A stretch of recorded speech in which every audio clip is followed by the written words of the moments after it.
पिछले एपिसोड में हमने देखा था कि ली जी श्योकी के साथ वहां से आगे बढ़ रहा होता है, लेकिन जैसे वो आगे बढ़ रहा था उसे रास्ते में लिंग लोंग नाम की एक लड़की दिखाई देती है जो कि असल में ली जी की कजन थी। वो दोनों जैसे ही वहां से आगे बढ़ रहे होते हैं वहां पर एक स्कॉर्पियन आ जाता है जो वहां आने के बाद उन दोनों के ऊपर अटैक करना स्टार्ट कर देता है। वो दोनों वहां पर अपनी पावर का इस्तेमाल करते हुए उसे रोकने की कोशिश करते हैं, लेकिन उस स्कॉर्पियन ने उन्हें काफी कई टक्कर दी थी। लेकिन तब भी वहां पर ली जी अपने उस वेपन का इस्तेमाल करते हुए स्कॉर्पियन का खेल खत्म करने में कामयाब हो जाता है, जिसके बाद यहाँ से ये एपिसोड शुरू होता है। तो इस एपिसोड की शुरुआत में हम सेकंड ब्रदर को देखते हैं जिसके पास लिन सॉन्ग नाम का एक आदमी आया था। वहां आने के बाद वो सेकंड ब्रदर से कह रहा होता है, लगता है तुम्हें ज्यादा देर तक के अपनी लीडर वाली पोस्ट नहीं चाहिए, अगर चाहिए होती तो अब तक के तुमने यहाँ पर ली जी को मार दिया होता, पर देखो अभी तक के वो जिंदा है। सेकंड ब्रदर यहाँ पर सॉन्ग के कहने पर ही ली जी को मरवाना चाहता था, और सॉन्ग यहाँ पर ली जी को इसलिए मरवाना चाहता है क्योंकि ली जी की एक प्रिंसेस के साथ एंगेजमेंट फिक्स हो चुकी है। लेकिन सॉन्ग नहीं चाहता कि ली जी उसके साथ शादी करे, वो खुद वहां पर उस प्रिंसेस के साथ शादी करना चाहता है। इसलिए सॉन्ग चाहता है कि यहाँ से वो ली जी को अपने रास्ते से हटा दे, जिसके बाद तो वो आसानी के साथ प्रिंसेस के साथ शादी कर लेगा। सेकंड ब्रदर वहां पर कह रहा होता है, लिन सॉन्ग मुझे माफ कर देना, मुझसे थोड़ी गलती हो गई, अभी तक के ली जी जिंदा है लेकिन ज्यादा देर तक के वो जिंदा नहीं रहेगा। मैंने तो उसके पास उस स्कॉर्पियन को भी भेजा था लेकिन तब भी उसने उसे मार डाला। मुझे तो समझ नहीं आ रहा कि आखिर उसके पास इतनी पावर कैसे आ गई। सॉन्ग वहां पर कह रहा होता है, बस बहुत हो गया, मुझे तुम्हारे और ड्रामे नहीं सुनने। मैं समझ चुका हूँ कि ये काम तुम्हारे बस का बिल्कुल भी नहीं है, तुम वहां पर लीजी को नहीं मार सकते, इसलिए अब मुझे अपने ही साथी को भेजना पड़ेगा ताकि वो लीजी का खेल खत्म कर सके। अगर मैंने इसे जल्दी नहीं मारा तो तब तक वो मेरी नाक में दम करके रख देगा। इसलिए वो वहां पर अपने एक साथी को ऑर्डर देता है कि जाओ और जहाँ पर भी तुम्हें लीजी दिखाई दे वहीं पर उसका खेल खत्म कर देना। वो जो आदमी होता है उसके पास बैट की पावर थी और उसका नाम भी बैट मॉन्स्टर होता है। वो वहां पर सॉन्ग से कह रहा होता है, मास्टर आप जैसा कहेंगे मैं वो करने के लिए तैयार हूँ। इधर हम ली जी और लिंगलोंग को देखते हैं जो दोनों आगे बढ़ते हुए एक जगह पर आ चुके थे। वहां आने के बाद लिंगलोंग वहां पर कह रही होती है, आपको जिस माउंटेन के पास जाना है ना उसका रास्ता देखो सामने से ही आता है, मैं यहीं तक के आपका साथ दे सकती थी, अब मुझे यहाँ से जाना होगा क्योंकि मेरी माँ को अभी तक के सेकंड ब्रदर ने अपने कंट्रोल के अंदर करके रखा है।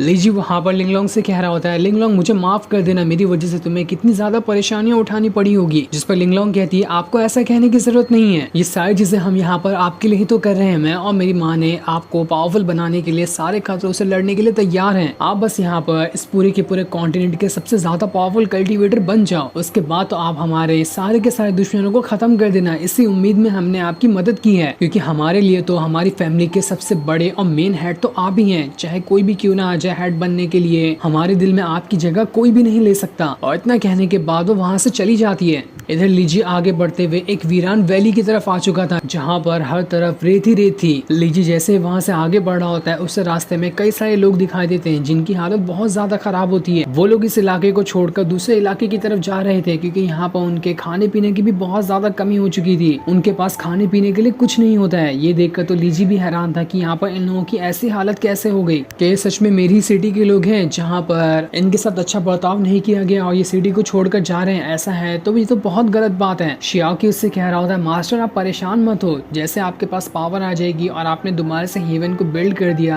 तो हम यहाँ पर सारे के सारे जो लोग मजबूर हैं उनकी सारी की सारी मजबूरियों को खत्म कर देंगे और वो भी शान से अपनी जिंदगी आगे चलकर गुजार पाएंगे। इसलिए लीजी भी अब उन लोगों के साथ ही वहाँ से आगे बढ़ना शुरू कर देता है। उन्हीं लोगों के बीच एक सवारी भी जा रही थी जो कि कोई शाही सवारी लग रही होती है और उसी के अंदर वो प्रिंसेस भी मौजूद है जिसके बारे में सॉन्ग बात कर रहा था कि वो उसी से शादी करना चाहता है। वो प्रिंसेस जैसे ही आगे बढ़ रही होती है उसे आसपास के गरीब लोगों को देखकर जिनकी हालत काफी ज्यादा खराब थी उसे बहुत बुरा लगता है कि ये लोग बेचारे कितने ज्यादा मजबूर हैं। वो अपने जनरल से कह रही होती है, हमारे पास जितना भी खाना पानी है वो इन लोगों को दे दो, इन्हें बहुत ज्यादा जरूरत है वरना तो ये लोग यहाँ पर मर ही जाएंगे। जनरल वहाँ पर कह रहा होता है, प्रिंसेस आप ये कैसी बात कर रहे हैं, हमारे साथ भी तो देखो काफी सारे लोग हैं और अभी हमें 3 दिन का सफर तय करना है, अगर हमारे पास अभी खाना खत्म हो जाएगा तो हम आगे के दिन में क्या करेंगे, हम ऐसे तो अपना खाना इन्हें नहीं दे सकते। जिस पर प्रिंसेस कह रही होती है, देखो हम यहाँ पर अगर कुछ देर के लिए भूखे भी रहे तो मर थोड़ी जाएंगे, वैसे भी हमारे पास कुछ देर के बाद तो खाना आ ही जाएगा ना, इन लोगों का क्या भरोसा कि इन्हें अगली बार खाना कब मिले। एक प्रिंसेस ऐसा होने कभी नहीं दे सकती, वो कभी नहीं चाहेगी कि उसके प्रजा के लोगों की ऐसी हालत रहे। मैं यहाँ पर भूखी प्यासे रहने के लिए तैयार हूँ, आप लोग चाहो तो मेरा ही खाना इन लोगों को दे दो, मुझे कोई जरूरत नहीं है खाने की। प्रिंसेस तो यहाँ पर काफी ज्यादा अच्छी दिखाई दे रही थी, उसके मिजाज भी बहुत ज्यादा अच्छे होते हैं। ये सुनकर जनरल कह रहा होता है, अगर आप इतना ही कह रही तो ठीक है, हम यहाँ पर भूखे रहने के लिए तैयार हैं। जिसके बाद जनरल अपने सारे सिपाहियों से कहकर उनके पास जितना भी खाना होता है वो सब वहाँ के लोगों में बांट देता है ताकि उन्हें भी कुछ खाने पीने के लिए मिल सके।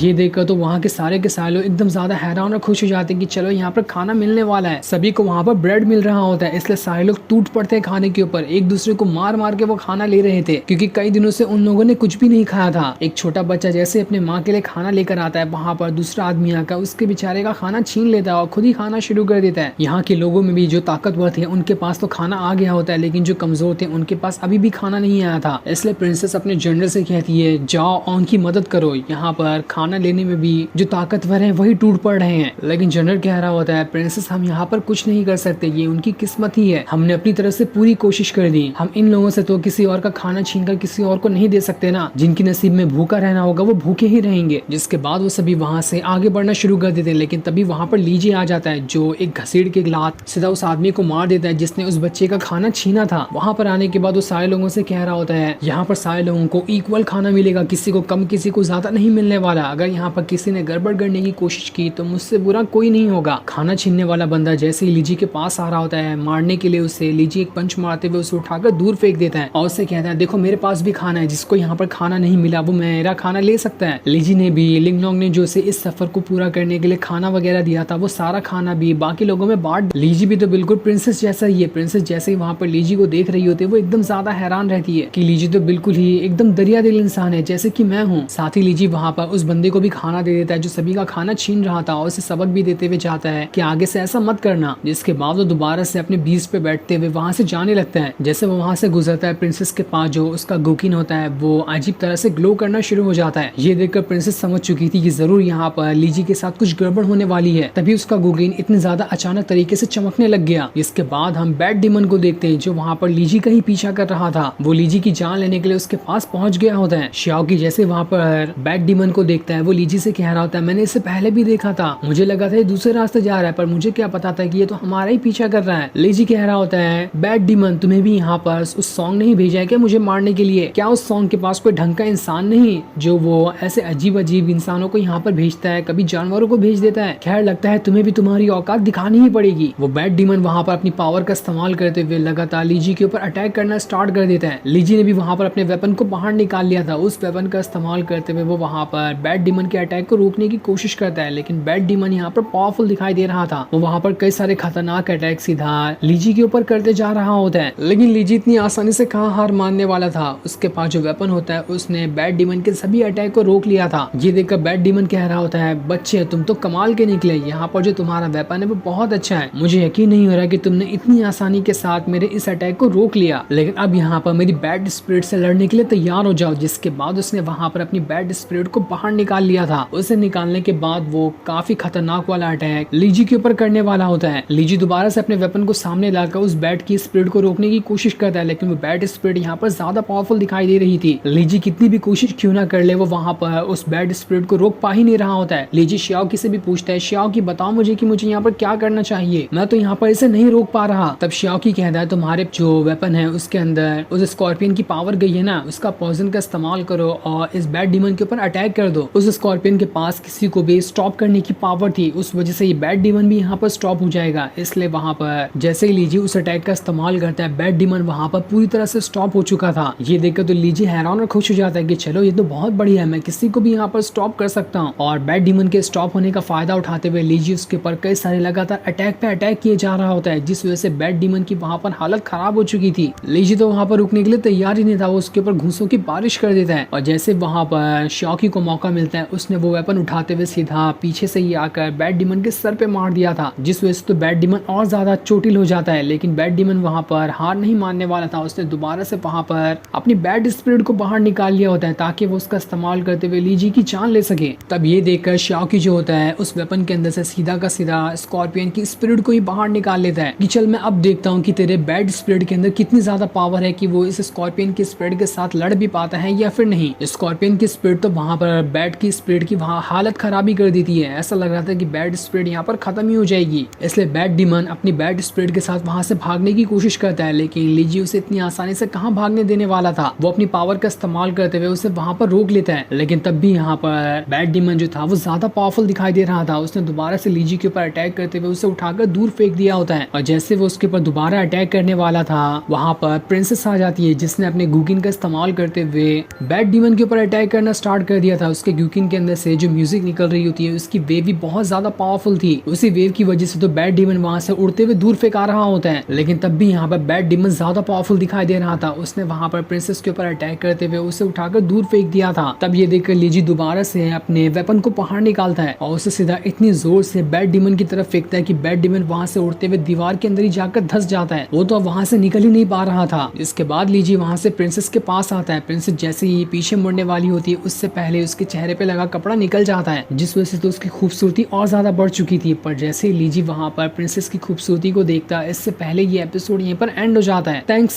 फॉर